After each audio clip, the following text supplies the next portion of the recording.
Bismillahirrahmanirrahim. Assalamualaikum warahmatullahi wabarakatuh. Nama saya Rahmat Aditya Salim dari Aquaculture 2019. NIM saya 260201191200014. Saya dari kelompok 3B. Pada praktikum kali ini saya akan melaksanakan praktikum manajemen kualitas air. Saya akan melaksanakan pengukuran di salah satu kolam ikan yang merupakan salah satu perairan tawar. Kemudian kita lanjut ke pengukuran variabel selanjutnya, yaitu variabel suhu. Kita akan menggunakan termometer ini. Kita akan mencelupkan termometernya ke dalam kolam. Ya.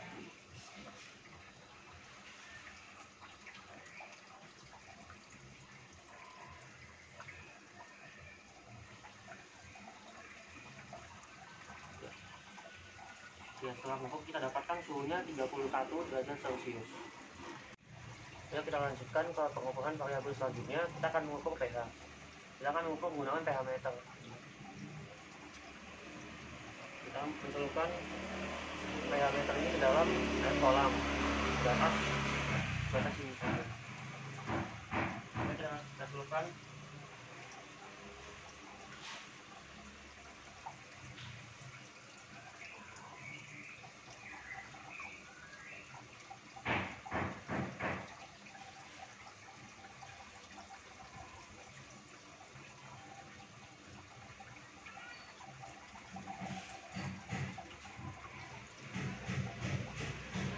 Ya, dari hasil pengukuran kita dapatkan pH-nya 5,3.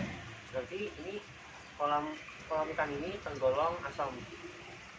Ya, kita lanjut ke variabel selanjutnya, yaitu produktivitas primer. Kita akan menggunakan dua botol, yaitu ada botol BOD terang dan COD gelap. Dalam mengambil sampel airnya diusahakan tidak ada udara yang masuk ke dalam botol agar tidak mengganggu pengamatan. Oke, kita mulai aja.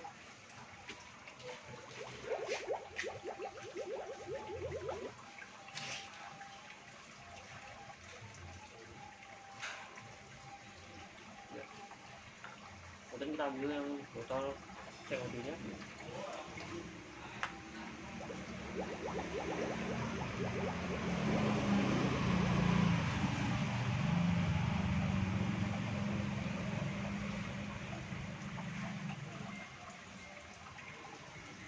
Ya, tidak ada udaranya. Ya. Terus kita diamkan, kita rendam ke dalam kolam dan diamkan selama 4 jam.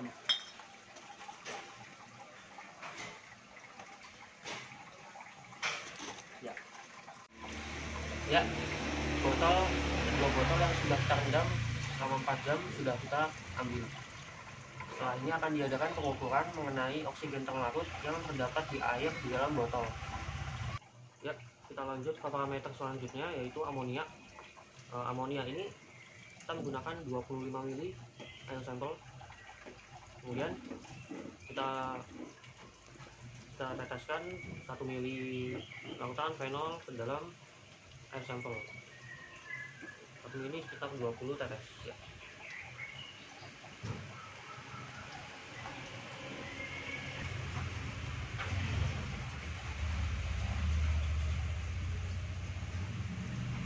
Setelah itu kita homogenkan.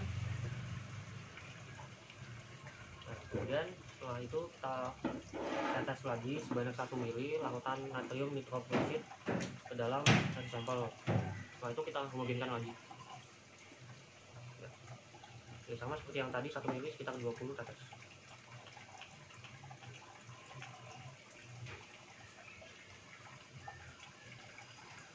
Ya, sudah.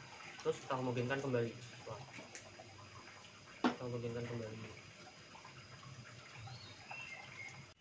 Ya, setelah melalui proses yang sebelumnya, kita tutup, kemudian kita diamkan selama 1 jam untuk pembentukan warna. Setelah itu kita masukkan ke dalam kupet pada spektrofotometer, kemudian kita catat serapan panjang gelombangnya. Ya, kemudian ini lanjut ke parameter selanjutnya, yaitu CO2. Pada CO2 ini kita menggunakan air sampel 50 ml, kemudian indikator PP dan larutan Na2CO3. Ya, pada CO2 ini yang pertama kita teteskan 2 tetes indikator PP ke dalam sampel. Ya, kita teteskan 2 tetes. Nah, ternyata warnanya belum merah muda, maka kita lanjutkan titrasi dengan Na2CO3 sampai warnanya menjadi merah muda. Ya, setelah warnanya kan udah merah muda nih, setelah titrasi menggunakan Na2CO3, kemudian kita baca skala penurunan titran dan masukkan ke rumus. Ya, sekarang kita bahas mengenai permasalahan dalam karbon dioksida yang biasanya terjadi dalam perairan tawar. Karbon dioksida mempunyai peranan yang sangat penting bagi organisme dalam air. Senyawa tersebut dapat membantu proses dekomposisi dan perombakan bahan organik oleh bakteri. Namun jika dalam keadaan yang berlebih dapat menjadi racun bagi beberapa jenis ikan. Kadang CO2 yang berlebih akan mengakibatkan menghambat peningkatan oksigen. Tingginya CO2 dalam perairan akan menyebabkan oksigen terlarut dalam perairan menjadi menurun, sehingga akan menyebabkan kematian pada ikan. pH yang baik untuk perairan yang baik adalah pada kisaran 7-8.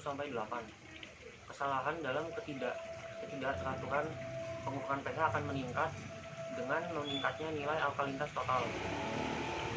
Lebih lanjut dikatakan ada karbon dioksida yang berlebih dapat diatasi dengan melakukan pergantian air secara rutin dan mengurangi pertumbuhan ganggang yang terlalu lebat dan peningkatan peranan kinerja kincir air. Cara untuk mengatasi tingginya karbon dioksida adalah dengan cara mengurangi sampah di sekitar daerah aliran sungai dan diberikan aturan bagi masyarakat untuk tidak membuang limbah ke sungai. Ya, sekarang kita lanjut ke parameter selanjutnya, yaitu alkalinitas. Pada parameter ini kita sudah menyiapkan air sampel sebanyak 50 ml yang akan kita teteskan sebanyak 2 tetes indikator PP. Kemudian jika warnanya berwarna merah muda, kita akan lanjut titrasi menggunakan HCl.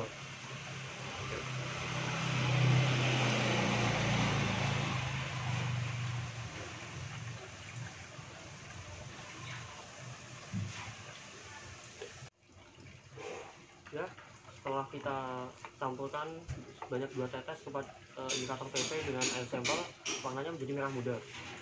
Kemudian karena warnanya merah muda, maka kita lanjut titrasi menggunakan HCl sampai warnanya menjadi bening. Kemudian baca penurunan skala. Ya, setelah air sampel kita titrasi menggunakan HCl, maka yang tadinya warna merah muda menjadi bening. Setelah itu kita mencatat jumlah HCl yang digunakan dan masukkan ke dalam rumus. Ya, kita lanjut ke parameter selanjutnya. Kita akan mengukur oksigen terlarut.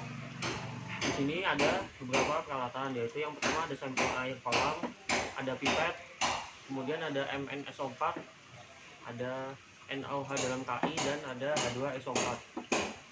Jadi langkah-langkahnya yang pertama kita mengambil sampel air sebanyak 25 ml dari kolam. Kemudian yang kedua kita mencampurkan MnSO4 ke dalam sampel air ini. Ya, kita mulai aja untuk mencampurkannya sebanyak 1 ml, yang berarti itu sekitar 20 tetes. Ya, kita mulai aja.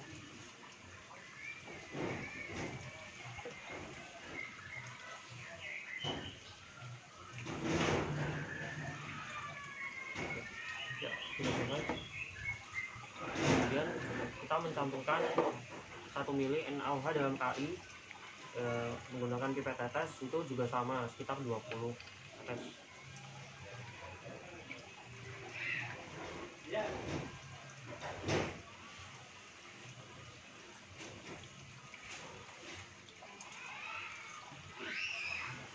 Sudah selesai.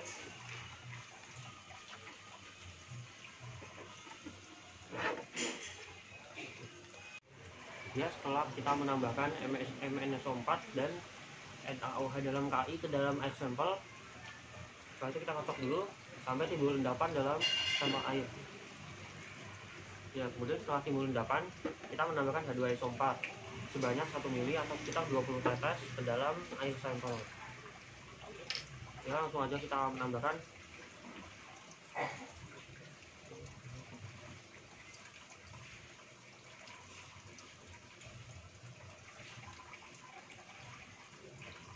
Ya, sudah selesai.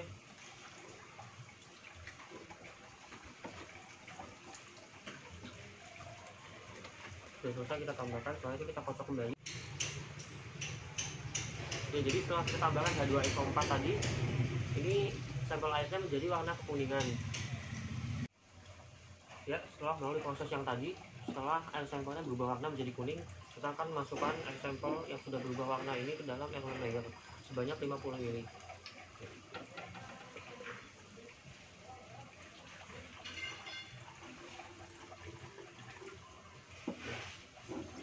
Sudah kita masukkan, kemudian air sampel yang sudah kita masukkan ke Erlenmeyer ini akan kita titrasi menggunakan larutan Na2S2O3 sampai warnanya menjadi merah muda. Ya, setelah warnanya menjadi merah muda, kita tambahkan 2 tetes amilum menggunakan pipet tetes. Jika warnanya biru, maka kita akan lanjut lagi titrasi menggunakan larutan Na2S2O3.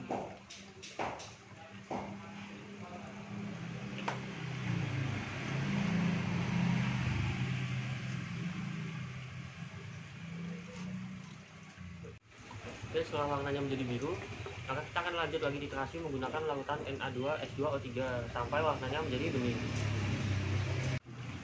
Ya, setelah kita titrasi menggunakan larutan Na2S2O3, makanya menjadi bening. Kemudian kita akan membaca skala penurunan titran.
Demikian praktikum yang sudah saya laksanakan.